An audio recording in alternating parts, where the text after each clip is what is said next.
Международный аэропорт Бейрута имени Рафика Харири – единственный действующий коммерческий аэропорт в Ливане.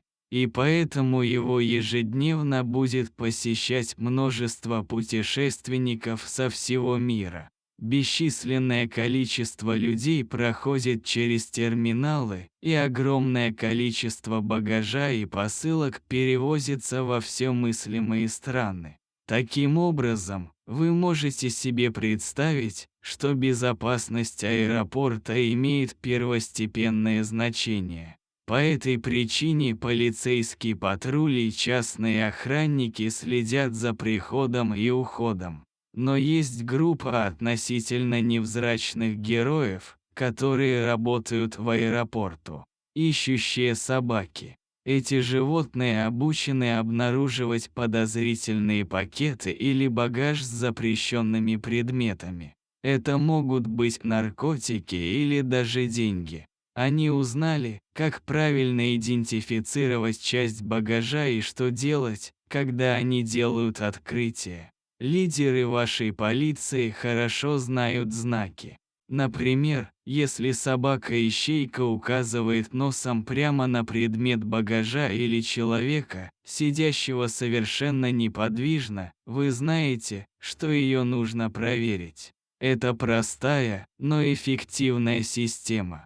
Во время обхода аэропорта эта собака обнюхала различные предметы багажа. Никто не обращал на него особого внимания. Они знали, что у милого животного есть работа. Каким бы милым он ни был, они знали, что не могут остановиться и погладить его, иначе они будут мешать его важной работе.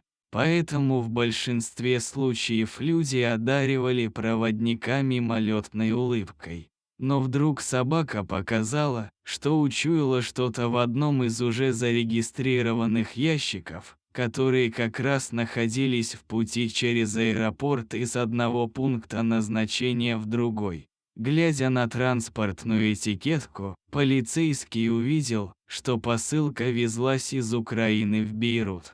Судя по всему, он прибыл несколькими днями ранее и ждал в аэропорту, чтобы его забрали. Следопыт сидел неподвижно, пристально глядя на коробку.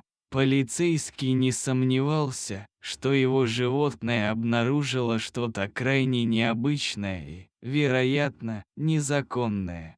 Собака-следопыт очень редко что-то неправильно идентифицировала. И он никогда не видел, чтобы его собака ошибочно подозревала человека или часть багажа.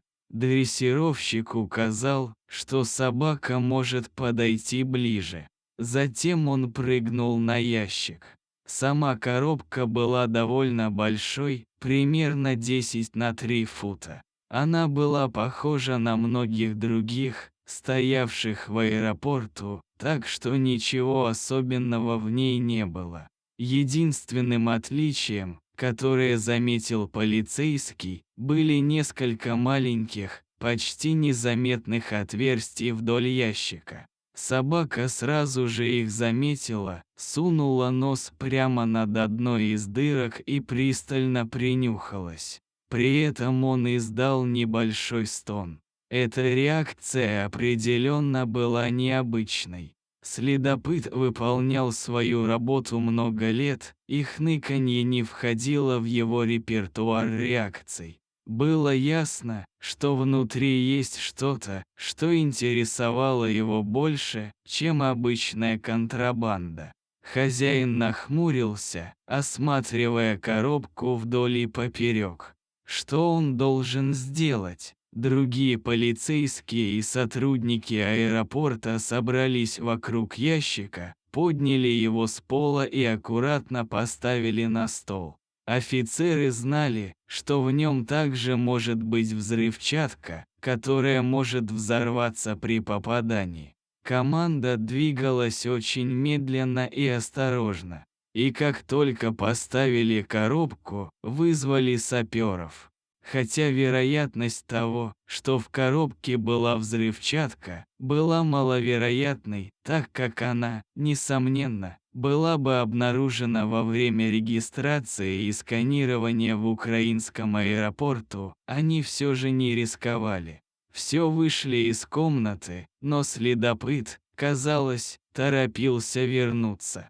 Казалось странным, что собака так зациклилась на этой коробке. Но по-прежнему никому не разрешалось входить в комнату, пока команда обезвреживания бомб выполняла свою работу. Пока они ждали перед зданием, собака скулила и бегала вокруг, пытаясь попасть внутрь.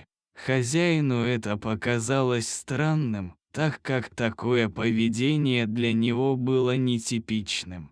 Они работали вместе много лет, но он никогда не видел своего животного таким взволнованным.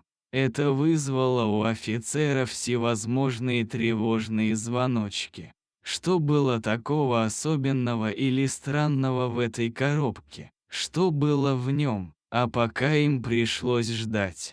К счастью, саперы спокойно вышли из комнаты и сообщили другим офицерам, что ящик еще не вскрыт, но они уверены, что внутри нет ничего опасного. По крайней мере, без взрывчатки. Они осмотрели коробку с помощью металлоискателя и обнаружили, что внутри не было никаких электрических компонентов.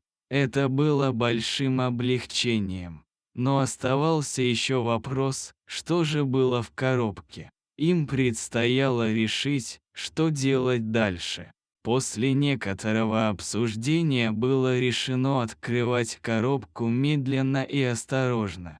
Но когда они наконец открыли коробку и заглянули внутрь, то были ошеломлены увиденным. За все годы, что офицер проработал на этой работе, он многое повидал. Наркотики, деньги, взрывчатка, контрабанда всех видов. Но он никогда раньше не видел этого. Внутри ящика сидели 3 тигренка, притаившиеся в опилках. Они были невероятно маленькими и выглядели очень худыми и слабыми. Было ясно, что они страдали и были заперты в этой коробке в течение очень долгого времени. Неудивительно, что собака так старалась достучаться до них. Испугавшись, они замолчали. Они были явно удивлены всем этим светом и новыми людьми. Никто не знал, как долго они находились в коробке. Но было ясно, что это должно было быть довольно давно. Повсюду были фекалии, а опилки были пропитаны мочой. В коробке тоже ползали паразиты и черви. Удивительно, что никто раньше не заметил эту вонючую коробку, потому что вонь стояла невыносимая, как только открывал их. Была вызвана защита животных, и 3 бедных тигрят собрали и доставили в приют, где им была оказана необходимая медицинская помощь. Хотя сначала казалось, что бедные животные не переживут своих травмирующих испытаний, то, что все они выжили, было маленьким чудом. Тигров, 2 девочек и мальчика, назвали Майя, Таня и Антон.